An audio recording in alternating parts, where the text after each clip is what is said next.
coming up. Had politicians and these people were very well connected, and I was behind the bar and they said, can I have a margarita? And I was like, what the hell is a margarita?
This is Cocktail Chronicles. South Africa is a country not only known for attracting lots of tourists, but their sunny weather is perfect for sipping cocktails all day. This has led to the emergence of Flair bartenders in South Africa, who are renowned for their cutting-edge techniques that meet the standards of the international clientele. Kurt Skeltzer, a seasoned Flair bartender in South Africa, turned his love for drinking into business, and we get up close and candid with the man behind the bar. My business is very much part of my life, since you spend 8 hours, 9 hours a day working in it, and then you spend the whole night in a bar as well. I'm Pisces. They say a Pisces is either walking towards a drink or coming away from one. I don't know. That's what my mom said to me. All I did is take my drinking and turn it into a business. Please drink responsibly. Please drink responsibly. But yeah, that's about me, fun-loving criminal, and that's about it, really. Flair is a style of bartending that has existed for at least 150 years. It all began when a fabled American bartending legend Jerry Thomas, highly known as the Professor, performed Flair in the mid-1800s. Whenever he made his famous blue blazer, pouring flaming scotch and water from mug to mug in a long fairy stream. South African-born Kurt Skelter's love for Flair bartending started by chance. He had just joined the South African Navy, which at that time was compulsory for every young South African to join, and the sight of the ocean birthed an unending desire to begin this career. It was compulsory in those days to go, and I was on the ship and someone said, hey, do you want to be a bartender? I didn't like the job I was doing then. I said, cool, why not? And then I started serving guys drinks, and I learned the power of alcohol. And then I actually was a bartender, but then I left and became a waiter. I was like 18, I started to wait at, like in Cape Town, this very popular restaurant, and I became very good at it. And soon I was going to people's houses and doing it because I like talking to people, like entertaining them, like looking at how way I can make them feel comfortable and really enjoy the experience that you're giving them. And so I had a foundation in hospitality through actually being a waiter. Don't tell anybody that, bartenders. But directly after that, I think when I was 19, that's when I started bartending. There was a restaurant across the road from us. The first night, we actually had the mayor of Cape Town there, we had politicians, and these people were very well connected. And I was behind the bar, and they said, can I have a margarita? And I was like, what the hell is a margarita? So there was some book behind the bar, and I was going through the book, and I was just throwing things in there. And I remember I poured a margarita, it was in a rocks glass with some tequila, some lime cordial, and I threw some salt over the top as well, and I served that. And then the next day I went, yes, I can't carry on like this, so I went and bought my first cocktail book, and that was in 1993, 94, and ever since, and I remember I've still got that book, and I wrote in there, to Kurt, kick-ass from Kurt, and I've been bartending ever since. And that is how I started. And I first started as a Flair bartender, throwing things around. Did a lot of Flair bartending, ran a lot of competitions. I opened a bar school, blah blah blah. But now, what I do for a living is train bartenders. Flair is all about flipping, spinning, throwing, balancing and catching bottles, drinks and various bottles while in the process of making cocktails. Askat nostalgically recalled this process of mastering his art and being a trailblazer was not complete without a few accidents and mistakes along the way. But when I got to the bar, I realized how important cleaning your bar was, and that I hadn't been taught. Like, you must be unconsciously aware of it. So consciously is when you say, I must clean your bar. Unconsciously is when you go, you say, I must clean the bar, and you look, you cleaned it already. You see, so that's so that first thing is about cleanliness. It's something you have to learn.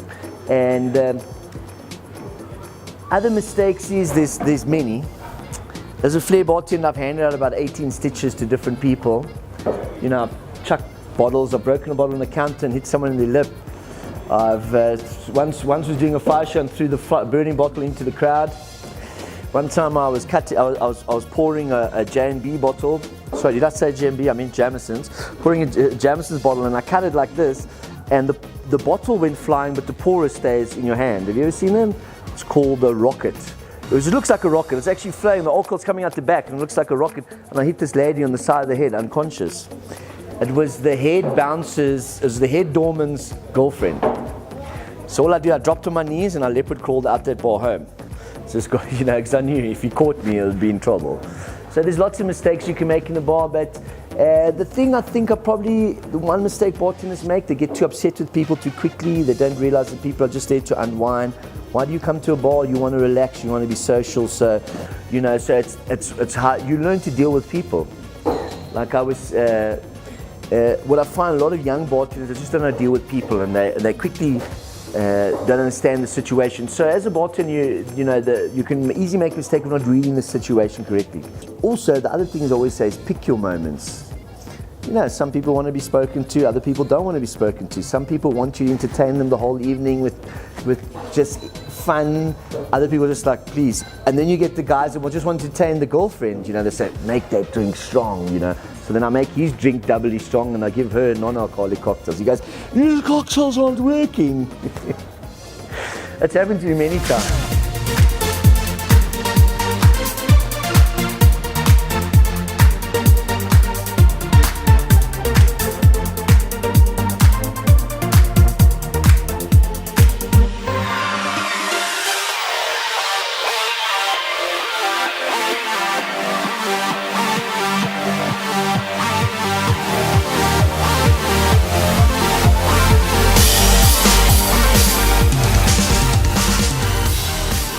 So what I'm going to do is I'm going to make you a nice, quaint, little, very ancient, and I bet you this is the first fizz ever made in Nairobi, ever in its entirety, and I'm going to show you how to make it. And all you need is a lot of beefeater. Now I normally measure this, but today I'm not measuring again. Woohoo, party time. Just kidding. Let's measure that out. Tastes lovely. Great for aftershave and stuff as well. But let's put a little bit more in, because remember, doesn't it, you have to operate any heavy machinery today, eh? Fantastic. Right, and then what's going to do is every single sour, or gin fizz has got some lemon in it. So fresh lemon, if you're ever going to do one thing in your life when you're making cocktails, is just always use fresh lemon juice. Always squeeze it, always juice it. Always make sure, and that will make your cocktails taste 1,000 times better, always. Woohoo. Right, and then what I'm going to do is I'm going to add some more of my famous vanilla sugar syrup made right here in this bar 5 minutes ago. And what we're going to do is we'll add just a little of that. I'm going to use, really, I've got a really big jigger for this, but there's no need. I'm going to use 10 more. So I don't want it to be too sweet. I want it to be well balanced. Let's just put a little bit more in. Boom. And then what I'm going to do is I'm going to add in some egg white. So you didn't have breakfast this morning, so you need some egg white in it. You don't have to use the whole egg white. You can use half. So I normally crush it, leave it a little bit aside. I put it back in the fridge, whatever the case may be. I happen to be using this cobbler shaker because the good old cobblers work so well with this little piece there. It's going to really give a nice frothing.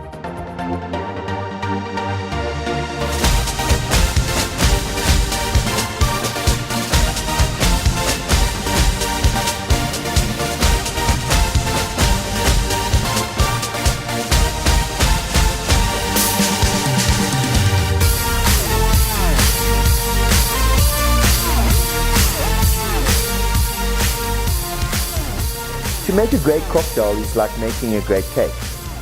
There's a procedure you need to follow. Any fool can have the recipe, but you need to follow the procedures correctly. If you shake it long enough, muddle it correctly, put the ice in the right way. So as long as you know the procedure, then you can go read the recipe, and you must be accurate. You must be like a crazy scientist, making sure that everything you put in there is exactly right. And you can taste your drink as well. You don't have to taste all of them, but you can taste your drink and see if it's right. So for making great drinks, it's really about understanding your recipes and understanding the procedure correctly, and making sure that it looks nice, tastes nice, smells nice. But most importantly, what's the most important thing about drink making is balance. Does your drink balance out correctly? Cocktail for me is a nice cocktail that tantalizes my taste buds, that gives me something I don't expect, not something I always expect. So what I say is, do yourself a favor, don't eat pizza every day. Change your drinks. Have something new, try something different. Otherwise, you're just having pepperoni pizza every day while you're drinking.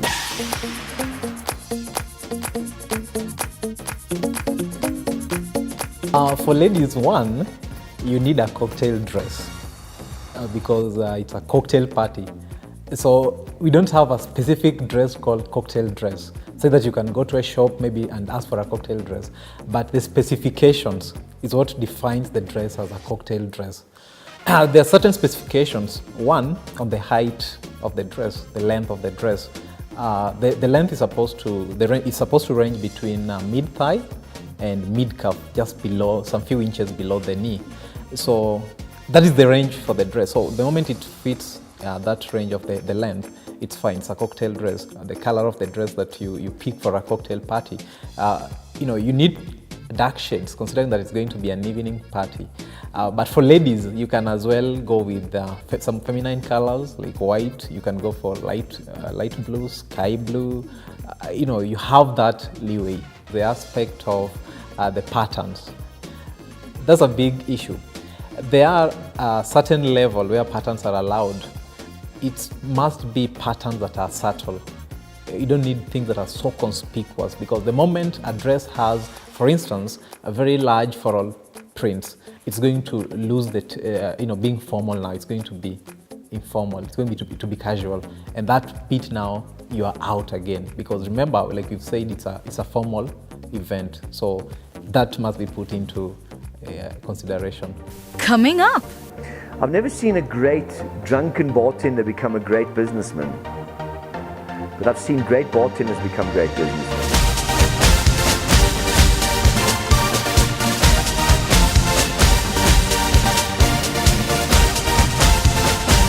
This is Cocktail Chronicles.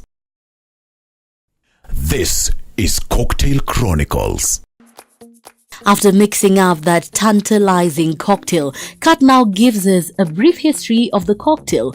Mixed drinks have been around for more than 100 years, with the punch being served as a welcoming drink in the 17th century. And it actually became quite a thing for you as entertaining a guest in the 16th, 17th century to invite the people over to your house and make a great bowl of punch. And the punch basically was a Hindu word meaning paunch, means five, something sour, something sweet, something strong, and something weak, and then spices. And people would spice this punch. And today a cocktail is a punch on a small plan.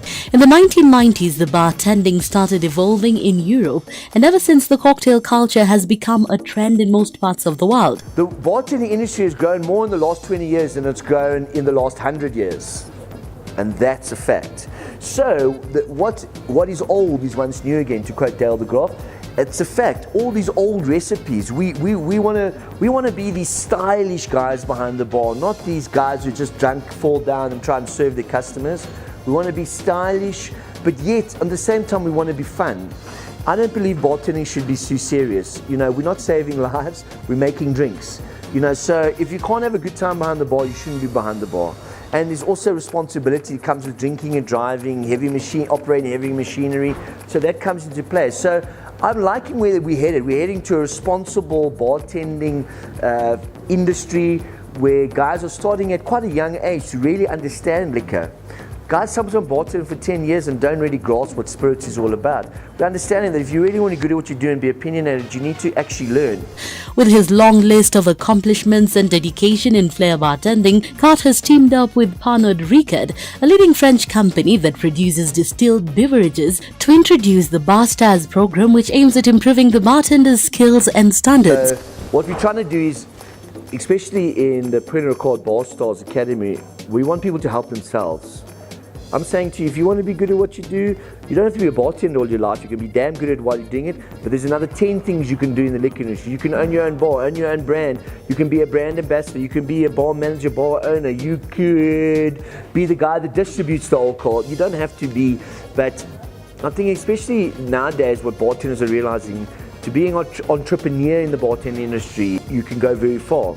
This year's Bastas Phase 1 second training took place at the Carif Irish Pub and Bistro, where bartenders were taught on the various flavors of different brands. So while you're sitting on the whiskey wheel, we're going to take the first whiskey.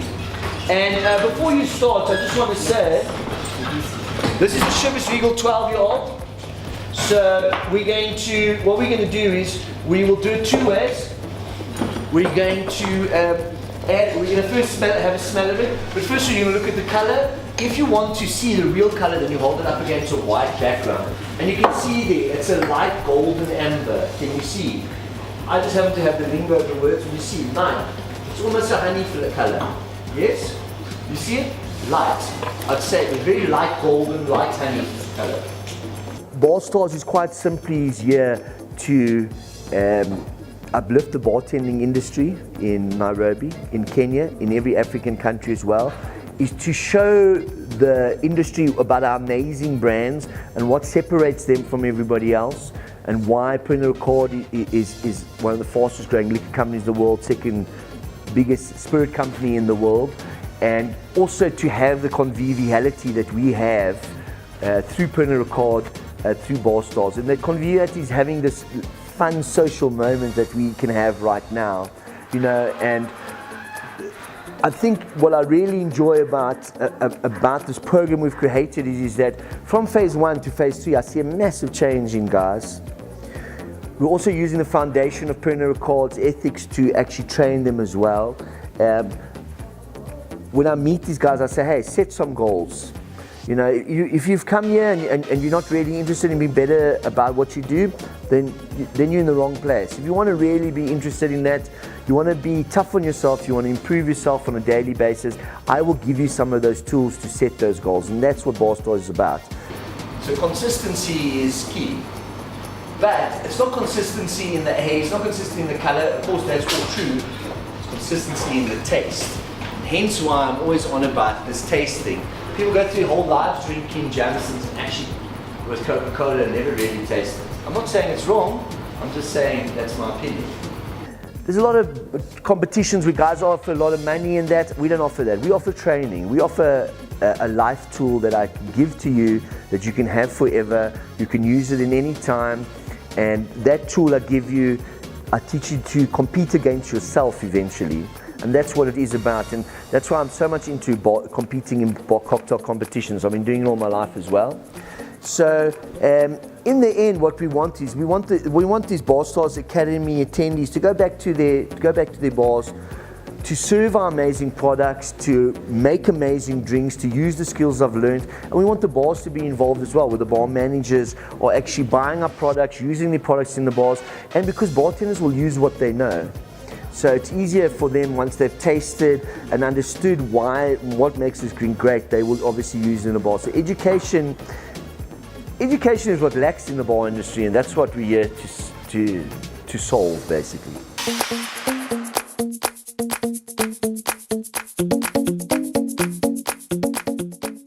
I've been able to take part in this event. It's opened up my, eyes and ears about everything in this industry. I don't have so much experience in this industry, but for the little that I've learned from Kat, it's opened up my eyes. It's taught me so much about whiskey, it's taught me so much about the Pernod Ricard brand as a whole, the portfolio. So today it's an eye-opener for me because I've learned, who started the industry, Jerry Thomas, Del de Graaf, and all that stuff. I've learned so much that even my nose, I couldn't believe that my nose could, feel all those notes from the whiskeys and stuff like that. It's a big leap because many of the times that we've had trainings that as much as at the end of the day it's all about marketing, but we've had trainings that they're so short in a way that you can only learn little from the limited time. But now having faces through this training and Pernod Ricard bringing this issue of having their own manual, it's a big leap. It's a big leap to the industry. Like today I've learned so many things about Scottish whiskey. I didn't know there was a Chivas Extra. Today I've seen it, I've tasted it, it's good. And I would like to say Bastas is I think is one of the things that is in Kenya that's a big, because I've never attended anything like this. For one, I own a bucket. Like now, give me a job, I'll come work for you. I have my kit, I'll just come with my kit and I'll work for you. And what I'll learn from this, I'll apply wherever I go. I might not be working for Uptown forever, but wherever I'll go, I'll apply all my skills. I would like to say as we finish up with the phase 3 that will be graduating and given everything, I'd like to say to Pernod Ricard not to stop from there, but to continue with the same spirit and to continue educating more bartenders like me. I believe every bartender should have his own tools and he should try and keep them as long as possible as well. There's lots of challenges in South Africa. I think that the one main problem that I have about bartending in the whole of Africa is that the standard of bartending is difficult to attain because everybody normally gets paid the same. So meaning, if you've been bartending for 5 years, you're working in a bar, they employ a guy that's only been bartending for 1 year. So your standard is quite high and the guy 1 year standard is lower. So, but you both get paid the same. So if you come into this bar, would you think that the guy who's 1 year is going to lift his standard to the 5 or the 5 is going to go down to the 1? Do you understand? The standard drops. It's because people don't get paid their value. But at the same time, bartenders are lazy. You know, most of the bartenders that I meet, and the problem I have in South Africa, the same problem I have in Nairobi, is that service is terrible. You know, so service is a big thing. And the only way you're good at service is organized bar and your skills are really good. But it's also about people about testing their skills to the max. Like how many orders can you take? Can you take an order from one person or 5 people? And you can take orders from 3 or 4 people at a time. So it's about bartenders living on the edge of being better at their skills, basically. I can tell you something I've noticed as well, and this is in Nairobi. Popular bars become unpopular, but you know why they become unpopular? It's because of the service is bad. You know, people always go, it's like, wow, this is such a cool bar, and suddenly one day there's no people in them, and they go, what did we do wrong? Service is the problem. I mean, think about this, is that if you're in a corporate company and you're a salesman or a sales manager, how many courses will you go on in a year? 5? 4? But you'll be trained to sell. And a bar is actually about sales. People think bars yes, it's about fun, but not for you if you're being paid. You're supposed to be selling drinks. So I say to bartenders, the idea is the fastest bartenders are the bartenders that should stay in the bar, not the funniest bartenders. The reason why I do what I do is because when I was working behind the bar, I was the fastest guy selling the most alcohol according to sales. You understand? That's the guys I hire. The rest of them, they can do something else. For upcoming bartenders, some of the advice I can give them, spend every time you make a drink, make it better than the last one. Always push yourself to be bigger, better, faster, and serve more drinks. Be the fastest bartender behind your bar, be the most knowledgeable bartender behind the bar. Help your other bartenders, put things back where you found them, and most importantly, think on your feet, be original. You know, always see how you can solve a problem, not make a problem. On top of that, his 15 years in the bartending industry and 7 years as a consulting bartender has sharpened his skill in striking a balance between the various customers. I like not to be the psychiatrist. I think psychiatrists should be psychiatrists. I like to be the guy's buddy. I like to tell people what they should drink and how they should drink it, because that's my job. I want to be the bartender when someone walks into the bar and he says, like I always say to the guys I train in Bastas Academy, I always say, you want to be the bartender that people walk in and say, I want to be served by John. I want Anthony to serve me. Then, once you get to that point, you want to be the guy when he comes to the bar and says, John, whatever you say, I will drink. then you know you're at the top of your game. Do you understand? So at first, when people just walk into the bar, I just make sure I serve them correctly, get them their drink on time, make sure that they love that drink.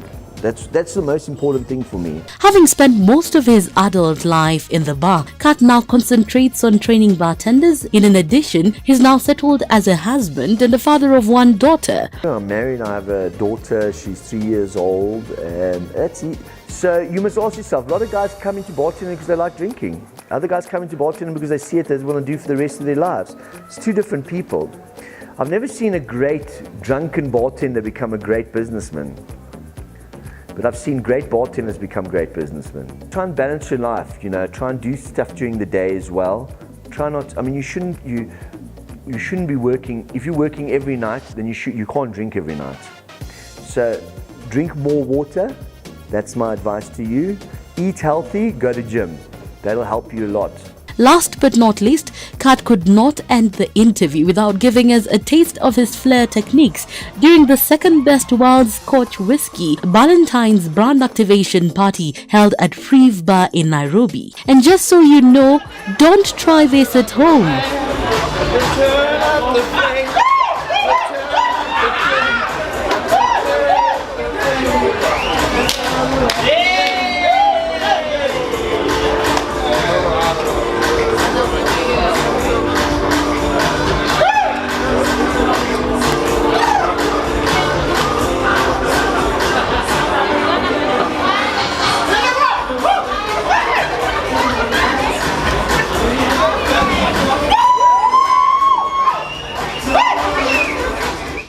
This is Cocktail Chronicles.